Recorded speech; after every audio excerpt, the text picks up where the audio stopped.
রান্না করছি কাঁচকলা, ডালের বড়ি দিয়ে রুই মাছের পাতলা ঝোল, সাথে ছোট চিংড়ি দিয়ে লাউয়ের ঘন্ট। নমস্কার, আমি স্বপ্না। দেশ এবং দেশের বাইরে যে যেখান থেকে ভিডিওটি দেখছেন, আপনাদের সবাইকে অনেক অনেক শুভেচ্ছা। স্বপ্নাজ ব্লগে সবার আমন্ত্রণ। এখন সকালবেলা রান্নার সব আয়োজন করে নিচ্ছি। ডিপ ফ্রিজ থেকে একটা টমেটো বের করে উপর দিয়ে ধুয়ে ছেঁচে নিলাম। একেবারে গুঁড়ো হয়ে গেছে। লাউটাকে পরিষ্কার করে ধুয়ে নিয়েছি, হাত বটি সব ধুয়ে নিয়েছি। এখন লাউ কেটে নেব। প্রতিদিনের মতো নতুন একটি পর্ব সাজানোর প্রয়াস করছি।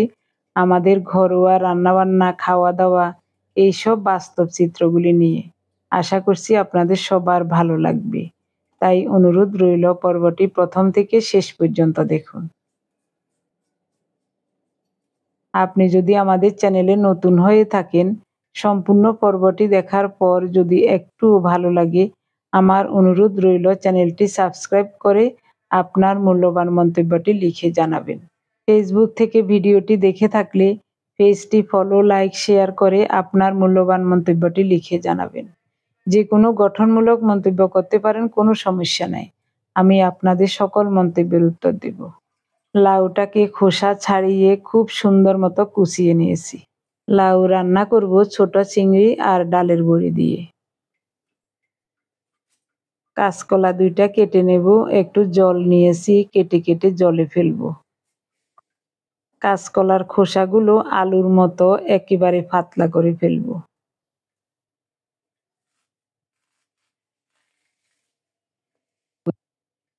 একটু বড় করে কেটে নিচ্ছি।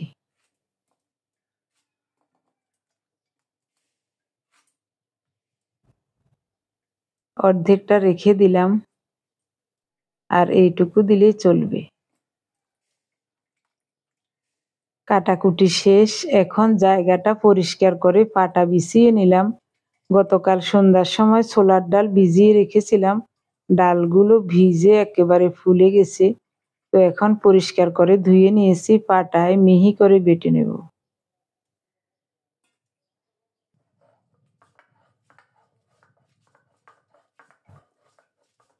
রাতে ভিজিয়ে রাখাতে ডালগুলো ভিজে একেবারে নরম হয়ে আছে। এক বাটা দিয়ে নিলাম। কয়েকটা কাঁচামরিচও বেটে নেব একসাথে। ডালটাকে আরো এক বাটা দিতে হবে। ডাল একেবারে মিহি করে বেটে নিয়ে ফেটিয়ে নিলে ওই ডালের বড়া একেবারে ফুলে ফুলে মুড়মুড়ে হয়ে যাবে।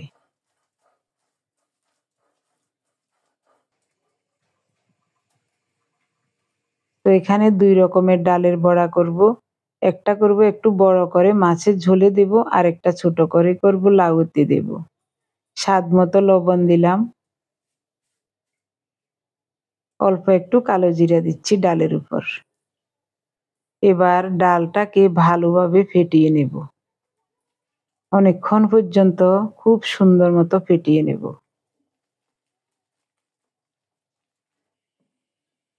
ভালোভাবে ডালটাকে ফেটিয়ে নিলাম। রান্না বসিয়ে দিচ্ছি। প্রথমে কড়াইতে সরিষার তেল দিলাম বেশি করে। ডালের বড়াগুলো ভেজে নেব। এই বড়াগুলো একটু বড় করে দিচ্ছি। এগুলো মাছের ঝোলে দেব।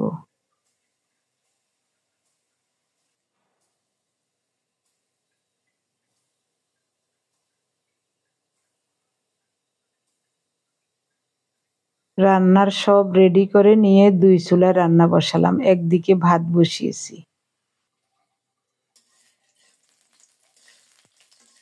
ডালের বড়াগুলো তেলে দেওয়ার সাথে সাথে ফুলে গেছে। খুব সুন্দর মতো বড়াগুলো লাল লাল এবং মুচমুচে করে ভেজে নিয়েছি।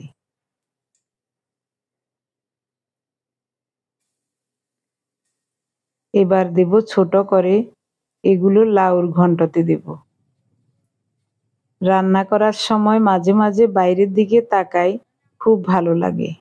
এখন সকাল 8:30 বাজে। উনি যাচ্ছেন হাঁটতে। আগে খুব ভোরবেলায় বের হয়ে যেতেন হাঁটতে, তো কিছুদিন যাবৎ একটু দেরি করে হাঁটতে বের হন। আমিও খুশি, একটু দেরিতে গেলে রাস্তায় লোকজনও থাকবে। একা একা হাঁটতে বের হয় আমার কাছে ভয় লাগে। আগে তো আমি সহ যেতাম, এখন আমি যাই না। আমার কাছে শীতকালে হাঁটতে ভালো লাগে, গরমকালে হাঁটতে ভালো লাগে না সকালবেলায়। এদিকে ডালের বড়াগুলো খুব সুন্দর মতো ভাজা হয়ে গেছে, উঠিয়ে নিচ্ছি। আরও একটু মাখানো ডাল রয়ে গেছে, ওটা পরে ভেজে নেব। এখন ভেজে নিচ্ছি ছোট চিংড়ি। লবণ হলুদ মাখিয়ে চিংড়ি মাছগুলো ভেজে নিচ্ছি।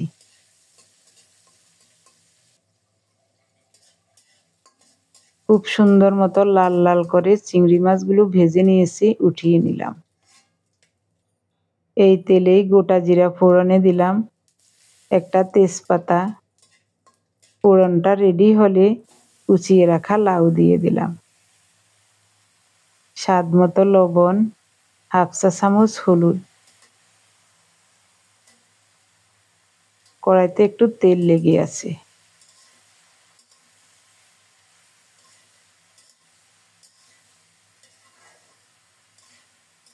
ভালোভাবে সব মিশিয়ে ঢেকে ঢেকে রান্না করব। চুলার তাপটা একটু বাড়িয়ে দেব। লাউ রান্না করার সময় চুলার তাপ কম থাকলে লাউ সিদ্ধ হয় না।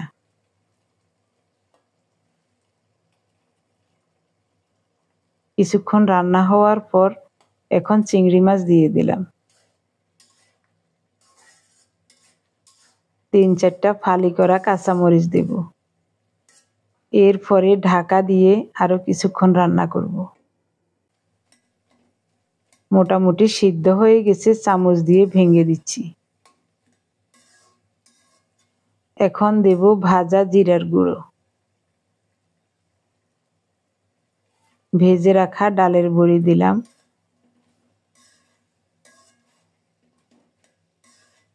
ডালের বড়ি দিয়ে আর বেশিক্ষণ রান্না করব না, নেড়ে চেড়ে সব মিশিয়ে দিচ্ছি।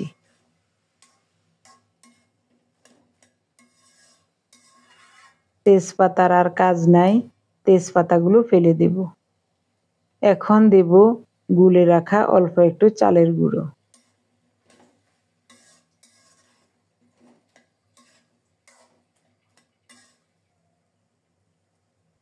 কয়েক পিস কাঁচামরিচ, কুচানো ধনেপাতা দিলাম। নেড়ে চেড়ে সব কিছু মিশিয়ে দিয়ে নামাবো।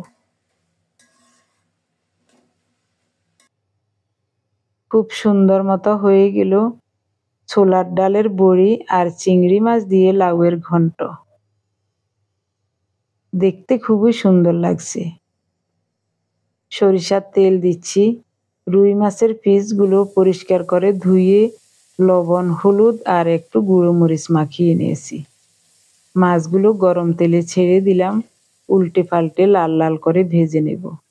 পাটার উপর নিলাম এক টুকরো আদা, 1.5 চা চামচ জিরা আর কয়েকটা কাঁচামরিচ। এগুলো মিহি করে বেটে নেব মাছের ঝোলে দেওয়ার জন্য। মাছের পিসগুলো উল্টে দিলাম। ও পিঠটা হয়ে গেছে, এ পিঠটা এরকম লাল লাল হলে নামাবো। এদিকে মাছ মাখানো ওই বাটিতে কাঁচকলাগুলো পরিষ্কার করে ধুয়ে মাখিয়ে নিয়েছি হলুদ লবণ দিয়ে। মাছের সাথে লাল লাল করে ভেজে নেব। মাছ যেরকম এপিট ওপিট করে লালচে করে ভেজে নিয়েছি, কাঁচকলাগুলো ওভাবে ভেজে নেব। মাছ ভাজা হয়ে গেছে, উঠিয়ে নেব।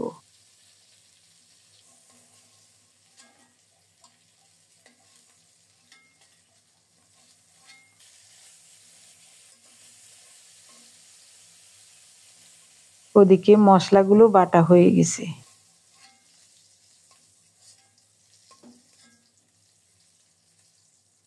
খুব সুন্দর মতো মাছ ভেজে নিলাম। এবার কাঁচকলাগুলো ওভাবে ভেজে নেব। একেবারে লাল লাল করে এক পিঠ ভাজা হয়ে গেছে, উল্টে পাল্টে ও পিঠটাও ভেজে নিয়েছি। এখন উঠিয়ে নেব। কাঁচকলা এরকম লাল লাল করে ভেজে মাছের ঝোল রান্না করলে মাছের মতোই কাঁচকলা খেতে ভালো লাগে। এই তেলে আরও একটু তেল দিয়ে তেলটা গরম হলে কালো জিরা ফোড়নে দিলাম, কয়েক পিস কাঁচামরিচ দিয়েছি। ফোড়নটা রেডি হলে এখন দেব বেটে রাখা মশলাগুলো, আদা, জিরা আর কাঁচামরিচ। বাইরের দিকে তাকাতেই দেখি উনি চলে আসছেন হেঁটে। প্রায় 40-50 মিনিটের মতো হেঁটে আসলেন। মশলার উপর দিলাম হাফ চা চামচ হলুদ গুঁড়ো, স্বাদ মতো লবণ। সব মিলিয়ে খুব সুন্দর মতো মশলাটা কষিয়ে নেব। একটা টমেটো ছেঁচে রেখেছিলাম, দিয়ে দিলাম। তখন গুঁড়ো হয়ে গিয়েছে, এখন কিন্তু জল হয়ে গেছে।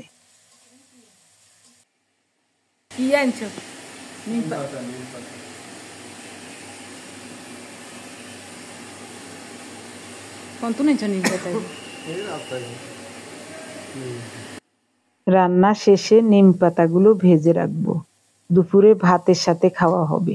মশলাগুলো খুব সুন্দর মতো কষানো হয়ে গেছে, এখন দিচ্ছি ভেজে রাখা কলাগুলো।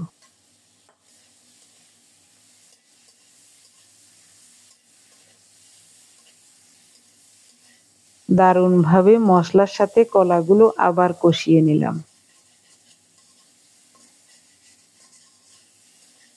এখন দেব ফোটানো গরম জল। একটু বেশি করে ঝোল রাখবো, কারণ ডালের বড়িতে একটু ঝোল টানবে, আর ঝোলটা একটু পাতলা মতো রাখবো।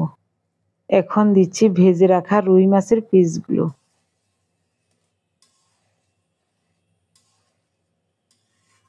কি সুন্দর লাগছে, আমার নিজের কাছেই দেখতে ভালো লাগছে।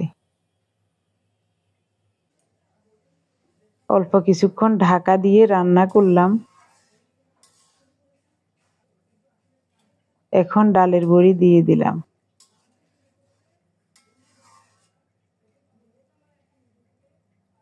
আর বেশিক্ষণ চুলার উপর রাখবো না, নামানোর আগে দিচ্ছি কুচানো ধনেপাতা। পার্থর জন্য একটু তরকারি বেড়ে নিচ্ছি। এক্ষুনি চুলাটা অফ করে দেব। কাঁচকলা, ডালের বড়ি দিয়ে রুই মাছের ঝোল রান্নাটা কেমন হয়েছে কমেন্টস করে জানাতে কিন্তু ভুলবেন না। রান্না শেষে সব কিছু ধুয়ে মুছে গুছিয়ে রেখেছিলাম। এখন দিনের 12টা বাজে। অল্প একটু ডাল বাটা রেখে দিয়েছিলাম, ওখানে একটা পেঁয়াজ কুচিয়ে দিয়েছি। এখন বড়াগুলো ভেজে নিয়েছি। আমাদের জন্য হলুদ চা বানাচ্ছি, হলুদ চা খেয়ে ডালের বড়া খাবো। 2 ইঞ্চি পরিমাণ কাঁচা হলুদ, 20-25টা গোলমরিচ একসাথে মিহি করে বেটে নিয়েছি।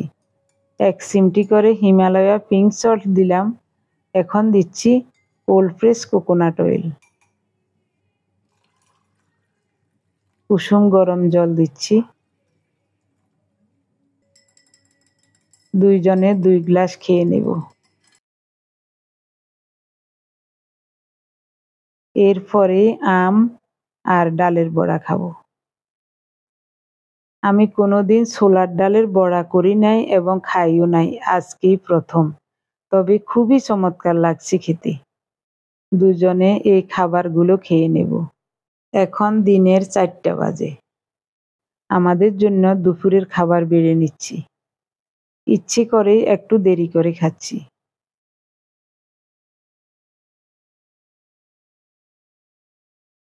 চমৎকার স্বাদের লাউ নিলাম। হলুদ চা খেয়ে, আম আর ডালের বড়ি খেয়ে একটু লাউ খেয়েছিলাম, খুব ভালো লেগেছিল। ভাত কম খেয়ে বাকিটা এখন খেয়ে নেব। পার্থ রাতের বেলা হয়তো বা লাউর তরকারি খাবে না, তার জন্যই রাখবো না, শুধু একটু মাছের তরকারি থাকলেই চলবে। এখন খেয়ে বলবো 2টা রান্না কেমন হয়েছে।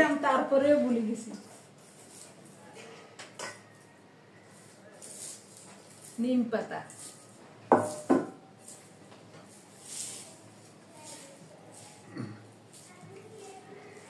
ওহ, তেলে ভাজা নিম পাতা কি যে মজা।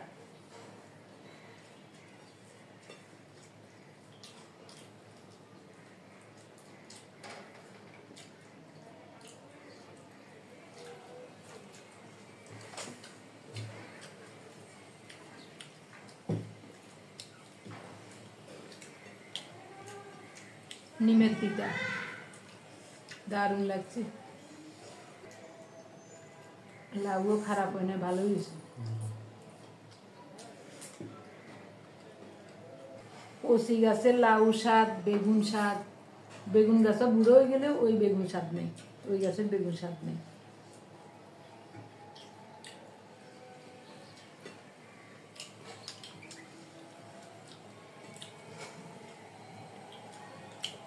চারটা বাজে পুরা।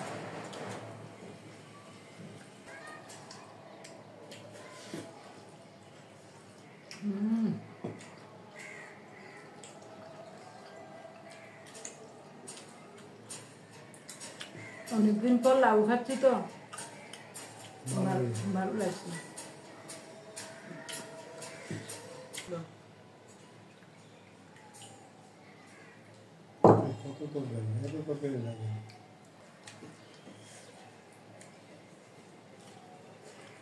দুইটা কলা পুরা দিয়ে নেই, একটা অর্ধেক রাখি দিয়েছি। স্বাদ হয়েছে নি? খুব স্বাদ।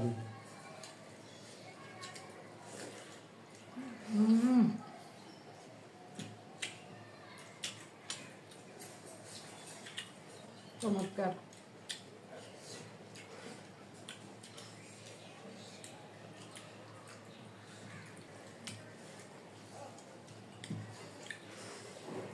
অল্প তরকারি রাঁধতে যখন চোখে লাগে না।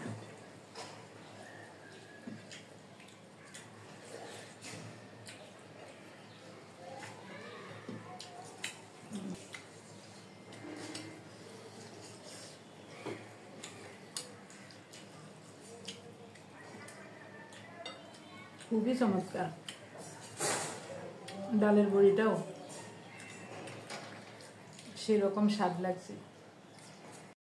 আমার প্রিয় ভাই বোন বন্ধু স্বজন, আপনারা যারা প্রতিনিয়ত ভালোবেসে আমাদের ভিডিওগুলি দেখে যাচ্ছেন এবং ভিডিও দেখে সুন্দর ও গঠনমূলক কমেন্টস করে যাচ্ছেন, আমি আপনাদের সবাইকে জানাই অজস্র অজস্র ধন্যবাদ, অভিনন্দন এবং কৃতজ্ঞতা। খাওয়া দাওয়া শেষে হঠাৎ মনে পড়ল গতকাল কোল্ড প্রেস কোকোনাট অয়েল তৈরির জন্য নারকেলের দুধ 2টা গ্লাসে বসিয়ে রেখেছিলাম ফ্রিজের নরমালে। ওগুলি এখনো বের করা হয়নি, আপনাদেরকেও দেখানো হয়নি। তাই তাড়াতাড়ি সবকিছু গুছিয়ে নিয়ে এই 2টা গ্লাস বের করে আনলাম। এখন দেখাচ্ছি তেলটা কিরকম বসেছে দেখুন। যেটা উপরে শক্ত হয়ে বসেছিল বের করে নিলাম। এটাই হলো কোল্ড প্রেস কোকোনাট অয়েল। এটাকে আরও একবার প্রসেস করতে হবে। ওই প্রসেসটা আমি আপনাদেরকে আগামীকাল দেখাবো। আজ উপরের তেলটা উঠিয়ে নিয়ে ভালো করে ফেটিয়ে গরম জায়গায় দইয়ের মতো বসিয়ে রাখবো 12-14 ঘন্টা। এরপরে এটাকে কি করব আগামীকাল দেখাবো। আমার প্রিয় ভাই বোন বন্ধু স্বজন, প্রতিদিনের মতো আজকের পর্বটিও কেমন হয়েছে কমেন্টস করে জানাতে ভুলবেন না। সবাই ভালো থাকুন, সুস্থ থাকুন। দেখা হবে আগামী পর্বে। ধন্যবাদ সবাইকে। এখন এটাকে গরম জায়গায় ঢেকে রেখে দেব।